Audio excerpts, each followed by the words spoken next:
नमस्कार बच्चों, धर्म शिक्षा की कक्षा में आपका स्वागत है।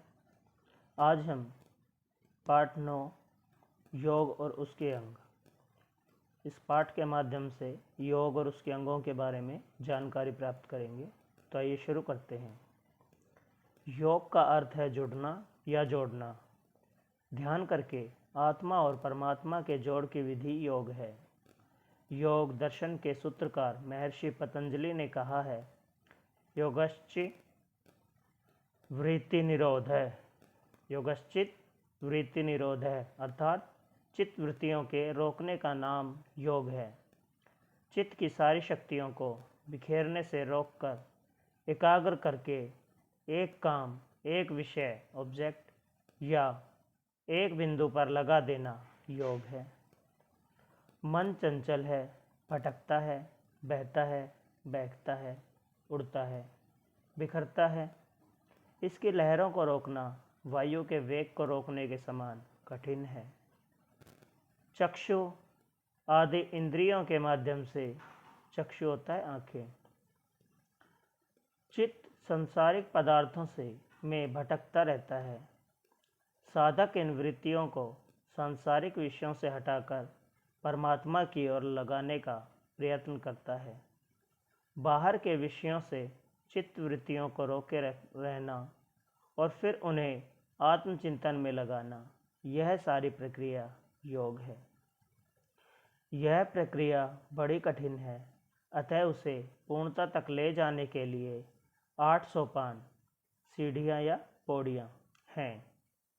इन 8 सोपानों को ही योग साधना के 8 अंग कहा गया है।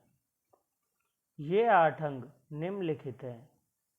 पहला, यम, नियम, आसन, प्राणायाम, प्रत्याहार, धारणा, ध्यान और समाधि।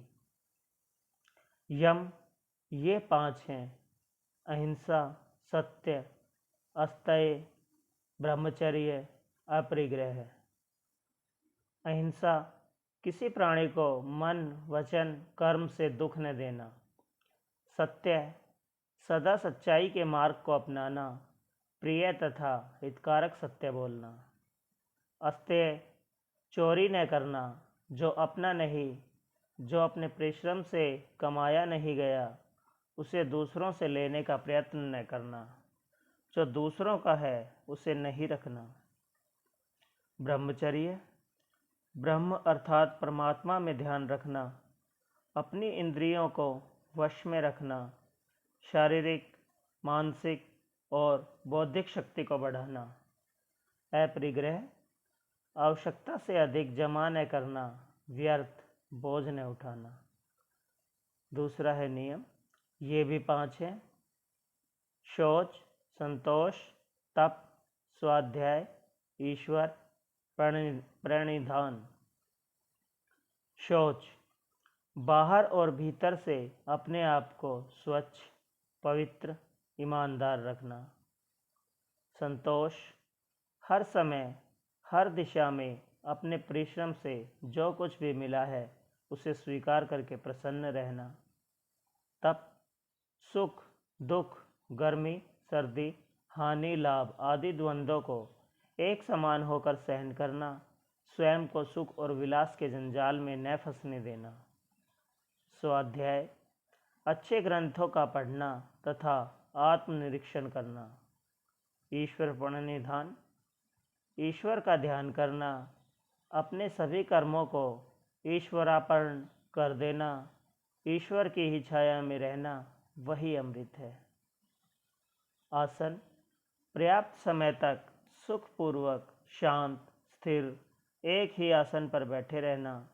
ये आसन सिद्धासन, पद्मासन, शवासन, वीरासन, सुखासन आदि हैं। आसनावस्था में स्वाध्याय और साधना से शांति मिलती है और शक्ति बढ़ती है। प्राणायाम श्वास की गति को अपने वश में रखना, रेचक सांस छोड़ना, पूरक सांस भरना, कुंभक सांस रोकना, ये 3 इसके प्रमुख भेद हैं। जो प्राणायाम करता है उसे हृदय और रक्तचाप के रोग नहीं होते। प्रत्याहार कान, त्वचा, आँख, रसना यानी जिह्वा और नाक, इन इंद्रियों को बाहर से हटाकर अंदर ध्यान को आत्मा की ओर लाना। जैसे कि कछुआ अपने अंगों को अपने खोल में समेट लेता है, ऐसे ही अपनी इंद्रिय शक्ति का संचय करना। धारणा शरीर के किसी एक स्थान पर मन को केंद्रित करना धारणा है। इससे चित्त एकाग्र होकर स्मरण और चिंतन शक्ति बढ़ती है। ध्यान पांचों ज्ञानेंद्रियों के विषयों से मन को अलग कर लेना और एक ही विषय केंद्र बिंदु पर लगाना ध्यान है।